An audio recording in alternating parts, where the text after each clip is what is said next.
Le të shohim tani pjesëmarrjen në zgjedhje. Në këto zgjedhje nga brenda Shqipërisë votuan rreth 1/45 milion qytetar. Është numri më i ulët në dekadën e fundit.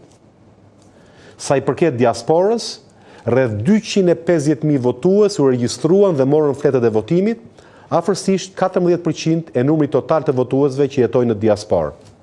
Prej tyre votuan rreth 195.000 qytetar, ose pak më shumë se 1 në 10 votues me banim jashtë Shqipërisë. Mund të duket një numër i vogël, por është një fillim shumë i mirë i cili do të përmirësohet me siguri në të ardhmen. Le të shohim tani rezultatet kryesore zgjedhore. Partia Socialiste ka marrë më shumë se gjysmën e votës popullore. Për një parti në mandatin e saj të 4, kjo arritje është krejtësisht e pazakontë. Edhe pas 3 mandatesh qeverisjeje me shumë probleme dhe skandale, Partia Socialiste ka përmirësuar ndjeshëm rezultatin e saj zgjedhor në krahasim me fitoret e mëparshme. Në vitin 2013 ajo erdhi në pushtet me 41% të votës popullore. Në zgjedhjet e vitit 2017 ajo mori 47% të votës popullore, ndërsa në ato të vitit 2021 mori 46%. Këtë vit ajo siguroi 52.3% të votës popullore. Në terma krahasimor, ky rezultat është 13% më i lartë i krahasuar me rezultatin që Partia Socialiste arriti në zgjedhjet e vitit 2021. Le të shohim rezultatin e Partisë Socialiste nga ajo që ka rëndësi më shumë, nga këndvështrimi i peshës në parlamentin e ardhshëm. Partia Socialiste do të ketë 83 deputet në kuvend, një më pak se 3/5 e kuvendit.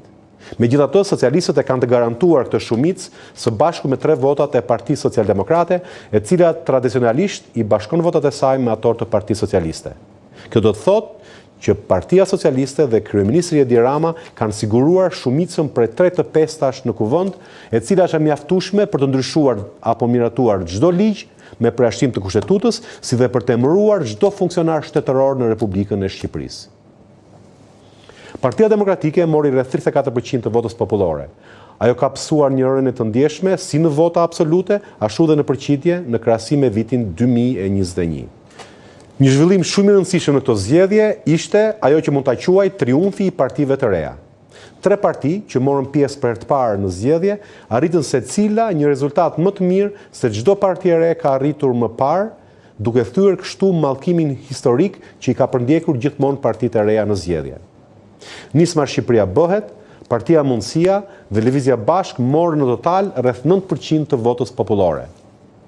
2 prej tyre morën nga një deputet dhe Mundësia arriti të marrë 2 deputet. Secila prej tyre mori 1 mandat deputeti që nuk ishte arritur asnjëherë më parë. Nisma Shqipëria bëhet, një koalicion mes Nismës Thurje të Endri Shabanit dhe Lëvizjes Shqipëria bëhet të Adriatik Lapajt, arriti një rezultat të jashtëzakonshëm. Mori mbi 60.000 vota ose 3/9% të votës popullore. Pasaj u rendit Partia Social-Demokrate e Tomdoshit, e cila mori mbi 49.000 vota ose rreth 3/2% të votës popullore. Partia Mundësia e Agron Shehajt mori rreth 48.000 vota ose rreth 3/1% të votës popullore.